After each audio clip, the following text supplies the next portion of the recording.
The massive conclave station hung in space like a jewel, its many rings rotating slowly around a brilliant core.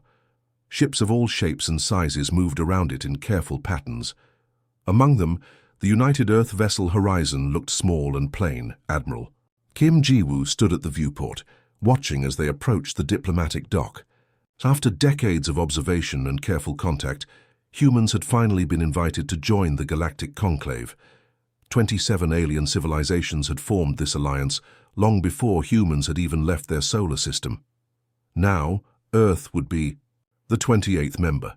"Are you nervous?" asked Lieutenant Park Taemin, standing beside her. Ji-woo smiled slightly. "Of course. We're about to meet beings who have been traveling between stars since our ancestors were building pyramids. The briefing said many of them still think we're too primitive," Taemin said quietly. "Then we'll have to show them otherwise." The Horizon docked with a gentle bump. Ji-woo straightened her blue uniform and nodded to her team of 5 diplomats and scientists. They had trained for this moment for years. The airlock cycled open, revealing a wide hallway made of materials that seemed to shift colors with each step. A tall being with forearms and skin like polished copper waited for them. "Welcome, Earth representatives," it said in perfect English. "I am Coordinator Leith. The Conclave welcomes you to your first full assembly." As they walked through the station, aliens of all descriptions moved past them. Some floated in bubbles of liquid, others crawled along the ceiling. A group of beings made entirely of light nodded politely as they passed. "Many species are curious about humans," Lith explained. "You are unusual in how quickly you advanced from primitive technology to space travel." "We're honored to be here," Ji-woo replied diplomatically, though she noted the word primitive had been used again. The main assembly hall was enormous, with seating arranged in a great circle. Each delegation had its own section, designed for their specific biology. The human area looked comfortable but basic, compared to the elaborate setups for other species. "Earth takes its place today as our newest member," announced the conclave speaker, a tall being with skin that rippled like water. "We welcome human perspective to our discussions." Many delegates made sounds or gestures that Ji-woo's translator indicated were polite applause. Others remained still, watching the humans with compound eyes, sensory stalks, or other organs. The first day went smoothly as Ji-woo and her team observed the proceedings. Trade routes were discussed, scientific discoveries were shared, cultural exchanges were arranged. The humans said little, taking everything in. During a break, a jellyfish-like being drifted over to Ji-woo. "Your species has achieved much in a short time," it said, its voice bubbling through the translator. "Though I wonder if you truly understand the complexities of galactic politics." "We're quick learners," Ji-woo replied with a smile. "Indeed. But some things take centuries to master." On the third day, everything changed. An urgent message interrupted the trade discussions. A hologram appeared in the center of the room, showing a fleet of black ships firing on a green planet. "Emergency. Alert," announced the speaker. "The Vraxian Empire has broken the peace treaty. They have attacked 3 border worlds with no warning." The room erupted in voices, some shouting, others making high-pitched sounds of distress. Ji-woo leaned toward Taemin. "Who are the Vraxians?" "An aggressive empire that controls 57 systems beyond conclave space," he whispered. "They've maintained an uneasy peace for about 100 years. The speaker called for order. "We must respond immediately. Military Council will convene in 1 hour." Though Earth was the newest member, Ji-woo was invited to attend the council. As a courtesy, she sat quietly as alien admirals argued strategy. "Our fleets are scattered," said a commander with scales like burnished gold. "It will take weeks to gather enough ships to counter this attack." "The Niran system will be next," added another. 3 billion refugees are gathered there. If it falls, the death toll will be catastrophic." A tall, 8-limbed admiral gestured with 4 of its arms. "There is always the indomitable." The room grew quiet. "The Supercarrier?" asked another. "It has been abandoned for 50 years. Battle damage made it unusable." Ji-woo leaned forward. "What is the indomitable?" An admiral with eyes that glowed like embers turned to her. "A massive warship from the last great conflict. 15 kilometers long, with weapon systems that could end a battle in minutes. But it was severely damaged, and its technology is now outdated. No one has been able to restore it. Jiwoo thought for a moment. Humans were good at fixing things, at adapting and finding new solutions. Perhaps this was how Earth could prove its worth. The United Earth Coalition requests command of the Indomitable, she said clearly. The room fell silent, then filled with sounds her translator identified as laughter. The humans want our broken warship, chuckled a gelatinous admiral. You don't understand what you're asking, said the eight-limbed admiral more kindly. Our best engineers couldn't repair it. The systems are incompatible with modern technology. Jiwoo stood her ground. We would like to try. After hours of debate, the conclave leadership agreed. Most thought it was a harmless way to let the humans fail on their own, if they wanted to waste time on the old wreck while the real military handled the crisis, so be it. Jiwoo received the access codes with a bow. As she left the chamber, she sent an urgent message to Earth. She would need engineers, mechanics, and creative thinkers. The Vraxians would reach Niran in 30 days, and 3 billion lives hung in the balance. It was time to show the galaxy what humans could do. The shuttle approached slowly, its engines humming as it neared the massive shape floating in the darkness of space. Inside, 4 humans stared through the viewport with wide eyes. That's not a ship, whispered Chief Engineer Choi Dae-hyun. That's a city with engines. The Indomitable hung against the stars like a dead whale, 15 kilometers of scarred metal and broken weapons. Once the pride of the Conclave fleet, now abandoned and forgotten. Admiral Kim Jiwoo watched her team's faces. She had called in the best minds Earth could offer. Dae-hyun could fix anything with moving parts. Captain Lee Sun-hee had spent her career salvaging ships others thought beyond saving. Dr. Kang Min-ho understood alien technology better than most aliens, and Commander Han Soo-jin had graduated top of her class in battle tactics. The Conclave gave us this wreck because they expect us to fail, Sun-hee said, her eyes never leaving the massive ship. They're probably laughing right now. Let them laugh, Jiwoo replied. We have work to do. Their shuttle docked at a service bay. The airlock took 3 tries to cycle open. Inside, emergency lights cast long shadows down empty corridors. The air smelled stale but breathable. Power is functioning at minimal levels, Min-ho reported, checking his scanner. Life support works in about 30% of the ship. That's our first priority, Jiwoo decided. We need to be able to move freely throughout the vessel. They made their way to the command center, a room larger than a football field. Dust floated in the air. Consoles stood dark and silent. We get main power online? Jiwoo asked. Dae-hyun was already examining a central column. The power core seems intact. It's the distribution systems that have degraded. I might be able to reroute through secondary conduits. How long? 2 days. Maybe 3. Sun-hee was walking the perimeter, her experienced eyes taking in everything. The weapons systems are beyond repair, she announced. Most of the hull plating is compromised. Engines might work, but navigation is shot. Jiwoo nodded. We have 30 days before the Vraxian fleet reaches Niran. 3 billion refugees are counting on us. Over the next week, more human engineers arrived. They brought equipment, supplies, and fresh determination. The Conclave sent observers too, aliens who watched with curiosity or skepticism as the humans swarmed through the old ship. On the 8th day, as Dae-hyun worked to restore power to the eastern section, a tall, insect-like alien approached. Your methods are unusual, it said. Our engineers would replace the entire system rather than attempt repairs. We don't have time to replace everything, Dae-hyun replied, not looking up from his work. Sometimes you have to make do with what you have. In the main hangar, Sun-hee had set up a workshop. She studied the ship's schematics with growing interest.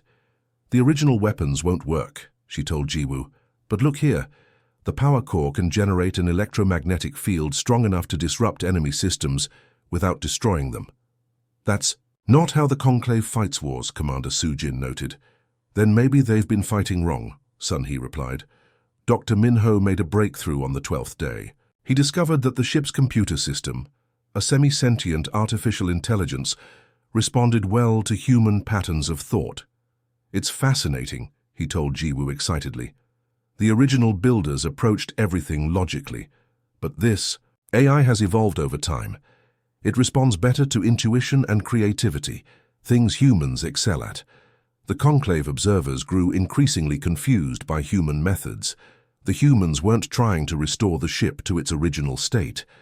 Instead, they were creating something new. "You're removing the secondary weapons array?" asked a gelatinous alien, its translator conveying its surprise.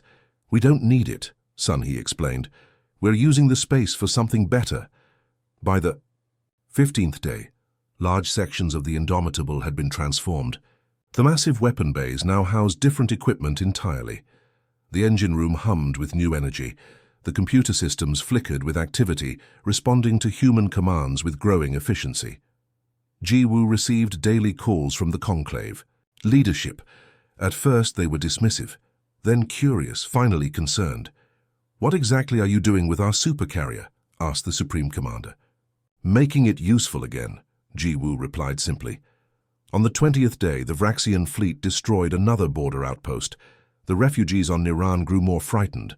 Evacuation ships could only take a small percentage to safety before the enemy arrived. The human team worked around the clock, sleeping in shifts. They ate quick meals while discussing ideas. They solved problems no one had considered before. "Traditional military thinking won't work here," Sujin insisted during a late-night strategy session. "We can't match the Vraxian ship for ship." "So, we don't try," Sunhee agreed. "We change the rules of engagement." In the enormous hangar bay, hundreds of small craft took shape. Built from salvaged materials and spare parts, they didn't match any design in human or conclave military databases. "What are those?" asked a conclave admiral who had come to inspect their progress. "We call them Fireflies," Sunhee said proudly. "Individually, they're nothing special. Together, they're something else entirely." On the 25th day, Dr. Minho finally established full communication with the ship's AI. The ancient system seemed almost eager to work with the humans, accepting their unconventional commands with an enthusiasm that surprised even its new partners. "It's like it was waiting for us," Minho told Jiwoo, "waiting for someone who thinks differently." The conclave observers reported back to their leadership with increasing bewilderment. The humans weren't following any recognized engineering or military protocols. They were improvising, adapting, sometimes failing, but always quickly moving to new approaches. "They're not restoring a warship," reported one observer. "They're building something we've never seen before." On the 29th day, as the Vraxian fleet approached Niran, Chief Engineer Dae-hyun activated the modified power core. Energy surged through the reconfigured systems in ways the ship's builders never intended. "It works," he shouted as indicators turned green across his displays. The transformed supercarrier, now renamed Aurora by its human crew, moved from its docking position for the first time in 50 years. Its hull still bore the scars of old battles, but inside it pulsed with new life. Jiwoo stood on the command deck, her team around her as the stars streaked past the viewports. They had one day left before the enemy arrived at Niran. "Time to show the galaxy what humans can do," she said quietly. The Aurora moved through space like a wounded giant finding new strength. Its massive form no longer resembled the warship it had once been. Entire sections had been reconfigured. New structures protruded from its hull where weapon arrays had once dominated. Inside the engineering bay, Chief Engineer Choi Dae-hyun worked without rest. His hands moved quickly over the controls as he balanced power between systems that were never meant to work together. "The main electromagnetic projector is drawing too much energy," he called to his team. "Redirect flow from sections 12 through 15. A young engineer looked up from her station. "Those sections power life support on the lower decks." "We evacuated those areas yesterday," Dae-hyun replied. "We only need to keep essential systems running now." Across the massive ship, similar scenes played out. Human engineers worked alongside the ship's semi-sentient computer system, finding solutions no one had considered before.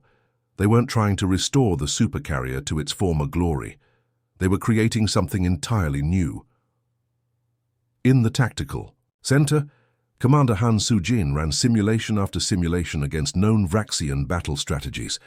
"They always open with the same formation," she explained to Admiral Kim Ji-woo, "a wedge of heavy cruisers supported by fighter wings on both flanks. They've broken through conclave lines 3 times using this approach." "And your counter?" Ji-woo asked. Sujin smiled. Not what they'll expect. On the observation deck, a group of conclave representatives watched the humans work. Their initial amusement had given way to confusion, then reluctant interest. They've removed 60% of the weapon systems, noted a tall avian alien. How do they intend to fight? I'm not sure they plan to fight at all, replied another. At least not in any way we understand. Dr. Kang Minho spent most of his time in what had once been the ship's AI core. The room was filled with crystalline structures that pulsed with soft light. Minho sat cross-legged on the floor, speaking quietly to the ship's consciousness. You were built for destruction, he said. But that's not all you can do. You have other potentials that were never explored. The lights pulsed in patterns that only Minho seemed to understand. He nodded, as if listening to a response. Yes, exactly. Connection rather than control, partnership instead of dominance. In the enormous hangar bay, Captain Lee Sun-hee oversaw the final preparations of her Firefly craft. Hundreds of small ships filled the space, each barely large, enough for a single pilot. They looked fragile compared to traditional fighters. Will they hold together? Asked a conclave engineer who had been assigned to observe the humans. Sun-hee patted the nearest craft. They don't need to last long, just long enough. Your entire approach defies conventional military doctrine, the alien said, its translator, conveying a tone of disapproval. Sun-hee smiled. That's the point. Conventional hasn't worked against the Vraxians so far. 20 days into the project, Admiral Jiwoo called her team leaders together. They gathered around a holographic display showing the Niran system, where 3 billion refugees waited in fear. The Vraxian fleet will arrive in 10 days, Jiwoo said. We need to be ready. The shield generator is functional, Dae-hyun reported, but it draws enormous power.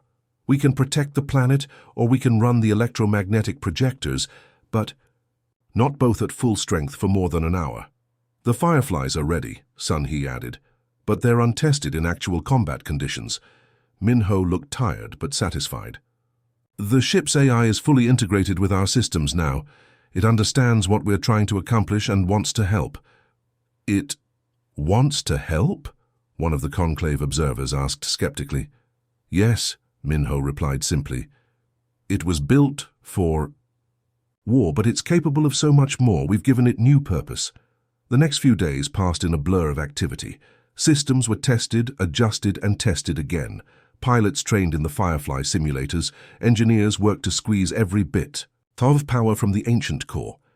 On the 27th day, an unexpected visitor arrived. The Supreme Commander of the Conclave Fleet, a being of living crystal and metal, requested permission to board the Aurora.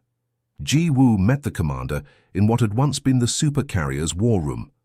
The space had been transformed into a coordination center filled with holographic displays and communication systems. Your approach is unorthodox, the Supreme Commander said after touring the ship. Humans often are, Jiwoo replied. The Vraxians are formidable opponents. They have destroyed 3 conclave battle groups in the past month. What makes you think your innovations will succeed, where our conventional forces have failed?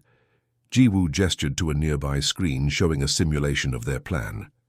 Because the Vraxians, like the Conclave, think in terms of destruction. More guns, bigger ships, stronger shields. We're trying something different.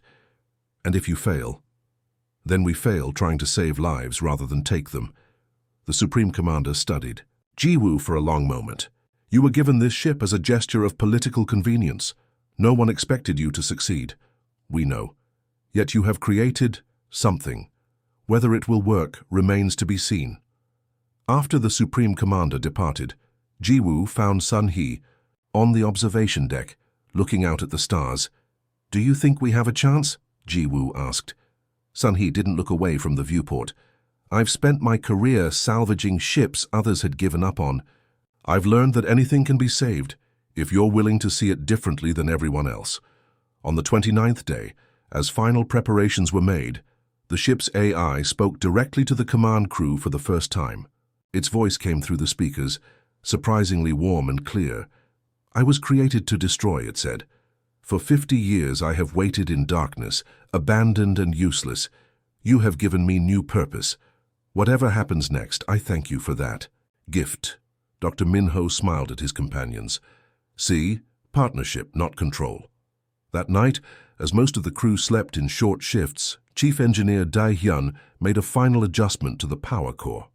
Energy surged through the reconfigured systems in ways the ship's builders had never intended. It's working, he whispered, watching the indicators turn green across his display. Then louder, it's working! The transformed Supercarrier, once left to rust in deep space, now hummed with new life. It wasn't a warship anymore, it was something else entirely, something the galaxy had never seen before. As the Aurora prepared to jump to the Nearan system, Jiwoo stood on the command deck. 10 billion kilometers away, the Vraxian fleet approached with destruction on their minds. They expected to face conventional forces, conventional tactics. They were about to learn an important lesson about humans and their impossible innovations. The Nearan system glowed on the view screens of the Conclave command ship. Admiral Zek of the Thessalian fleet watched as his 30 vessels took position around the green planet below. 3 billion refugees huddled on its surface, evacuation barely 20% complete. Vraxian fleet will arrive in 43 minutes, reported his second-in-command. Numbers? Zek asked, though he already knew the answer. 200 warships, including 5 dreadnoughts. The admiral's scaled skin darkened with concern. Their 30 ships could not hope to stop such a force. The main Conclave fleet was still days away. Many would die today. Any word from the humans? Asked a Pelorian commander who had joined Zek on the bridge. None since they departed with our old Supercarrier, Zek replied. Most likely they encountered problems and couldn't make the journey. A shame, we could use any help, even from primitives. Alarm signals suddenly blared across the command ship. A sensor officer straightened in surprise. Hyperspace rupture detected. Massive signature. A great tear opened in space before them. From it emerged the Aurora, but it barely resembled the Supercarrier it had once been. Its hull gleamed with new purpose. Where weapon arrays had once dominated, 4 enormous projector dishes now extended. The command tower had been rebuilt into a disc-like structure. The hangar bays stood open, ready. What did they do to it? Whispered the Pelorian. The Conclave communication channel activated. Admiral Kim Ji-woo's voice came through clearly. This is Admiral Kim Ji-woo of Earthship Aurora. We are here to assist in the defense of Nearan. Before Zek could respond, his tactical officer shouted, Vraxian fleet exiting hyperspace. 200 black ships appeared at the edge of the system, their formations perfect and threatening. They moved with practiced coordination, spreading into their famous fist attack pattern, a wedge of heavy cruisers in the center, with lighter ships protecting the flanks. On the Aurora's command deck, Jiwoo stood calmly. Around her team worked with quiet efficiency. Shield generator? She asked. Ready, Chief Engineer Dai Hyun replied. But remember, full planetary coverage will drain the power core within 1 hour. Electromagnetic projectors. Charged and targeted, replied Dr. Minho. Firefly Squadron? Captain Sun Hee's voice came through the comm. Ready in the launch bays. Jiwoo nodded. Begin Operation Safeguard. The massive disk structure atop the Aurora began to rotate slowly. Energy built up around it, visible as a blue glow. Then it expanded outward in a giant dome, growing rapidly until it covered not just the ship, but continued expanding to surround the entire planet. On the Conclave command ship, Admiral Zek stared in disbelief. They've created a shield around the whole planet, he said. That's impossible with current technology. The Vraxian fleet approached, their forward ships firing the first volley. Heavy beams of energy struck the blue shield and dispersed harmlessly. The Aurora moved forward to meet the enemy fleet. As the Vraxian ships came within range, the 4 giant projectors on its hull activated. Waves of electromagnetic energy pulsed outward, washing over the front line of enemy vessels. Their lights flickered, weapon systems went dark. They're not destroying the ships, the Pelorian commander noted with surprise. They're disabling them. From the Aurora's hangar bays, hundreds of small craft launched. The Fireflies moved not as individual fighters, but as a coordinated swarm, flowing around the disabled Vraxian ships and attaching small devices to their hulls. What are those things doing? Zek wondered aloud. On his view screen, he saw the small devices light up. The Vraxian ships began to drift, their engines and weapons completely shut down. The Vraxian admiral, facing an attack unlike any they had encountered before, ordered the second wave forward. These ships tried to maneuver around their disabled comrades, but the Firefly swarm adapted quickly, flowing between them with unexpected grace. Inside her small craft, Sun He directed the swarm through a neural interface developed by Minho. The hundreds of fireflies moved as extensions of her will, darting through the enemy formation. Target their command systems, she instructed. Leave life support untouched. The battle unfolded in ways no conventional military would have predicted. The Aurora didn't try to destroy the enemy ships. It neutralized them. The planetary shield held firm against Vraxian attacks. The small Firefly craft disabled ship after ship without destroying them. On the Conclave command ship, Admiral Zek received an urgent communication from the Supreme Commander. "The humans," the Supreme Commander said, his crystalline face showing. Rare emotion. "They're not fighting a war, they're preventing one." 3 hours after it began, the Battle of Niran ended. The Vraxian fleet, 2/3 of its ships disabled but intact, retreated to regroup. Not a single refugee transport had been lost. No civilian casualties had occurred on the planet below. As the blue shield around Niran finally faded, the Aurora moved to dock with the Conclave command ship. Admiral Zek went personally to meet Jiwoo and her team. "In 300 years of military service," he said, "I have never seen tactics like those you employed today." Jiwoo bowed slightly. "We took a different approach. You didn't destroy your enemies. You neutralized them without bloodshed." "Destruction is easy," Commander Sujin said. "Preservation is harder but ultimately more valuable." Captain Sun He gestured to a nearby viewport where the retreating Vraxian fleet could be seen. "Dead enemies can't negotiate peace later.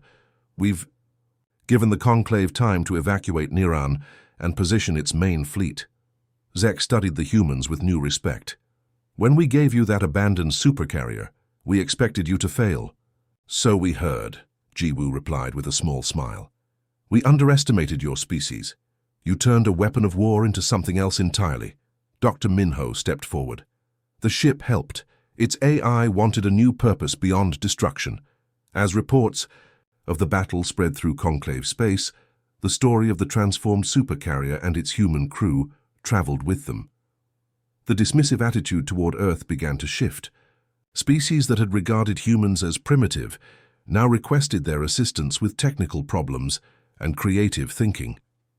The Battle of Niran marked the beginning of a new understanding between humans and the wider galactic community.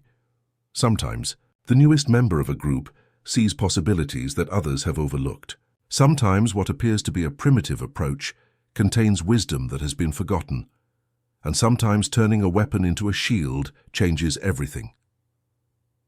1 week after the Battle of Niran, the Aurora docked at the Conclave Central Station.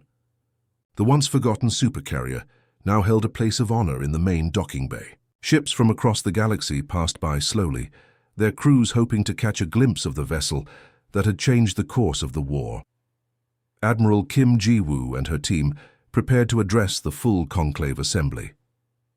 They had been summoned to explain their unprecedented success against the Vraxian fleet. "Are you nervous?" Lieutenant Park Taemin asked as they walked toward the Grand Chamber. Jiwoo smiled. "No more than when we first arrived as the newest, most primitive members." The Grand Assembly Hall was filled beyond capacity. Representatives from all 27 Conclave species had gathered. Some floated in anti-gravity fields, others perched on specialized seating, and a few existed as pure energy within containment suits. All eyes, sensory stalks and perception organs, focused on the humans as they entered. The Supreme Commander, his crystalline body catching the light, stood at the center podium. "We are gathered to recognize the actions of our newest members," he announced.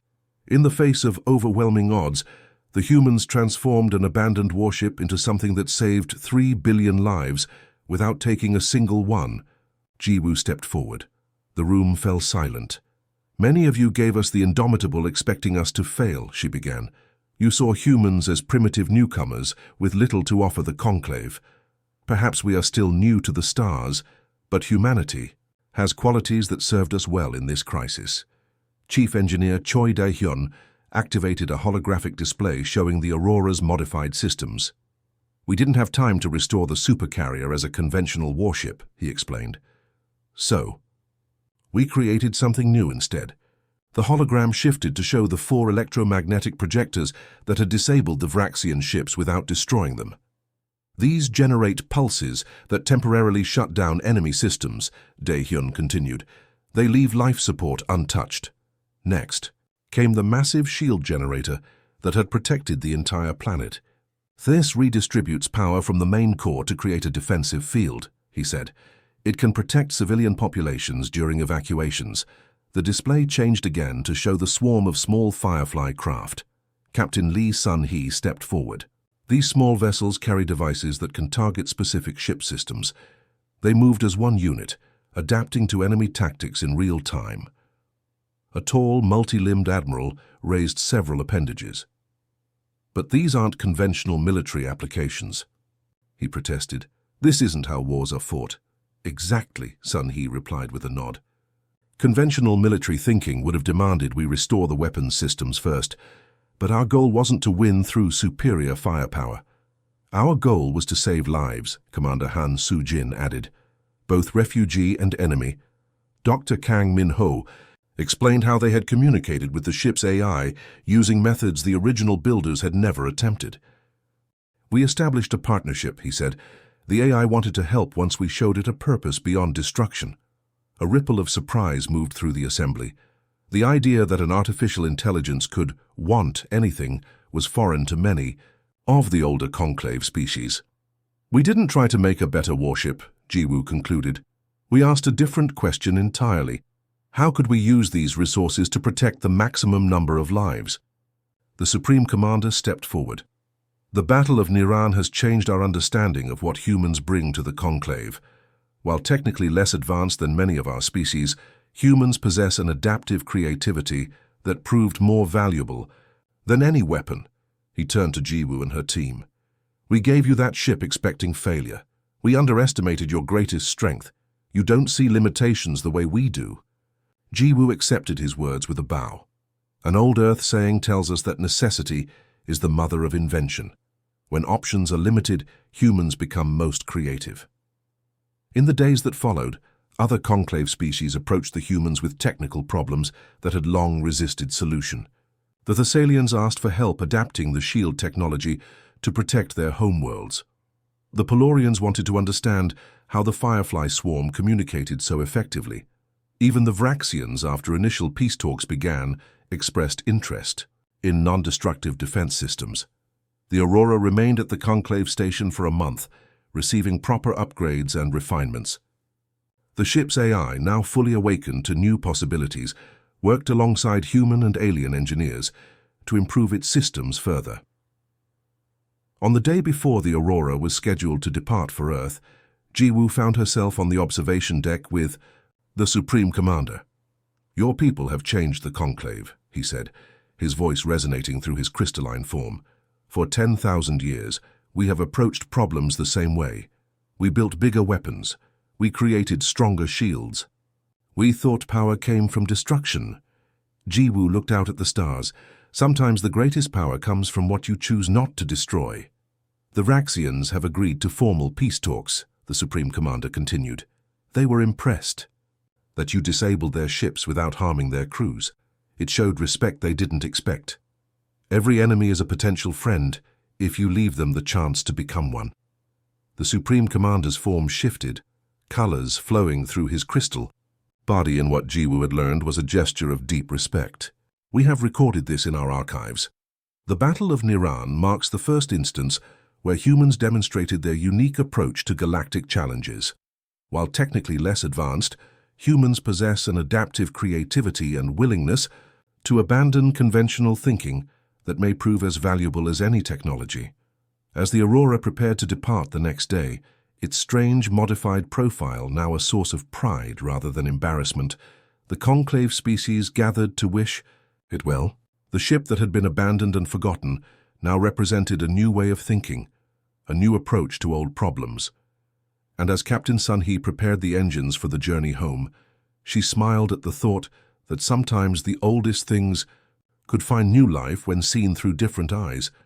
Just as the forgotten Supercarrier had been transformed, so too had the galaxy's understanding of humanity's place among the stars.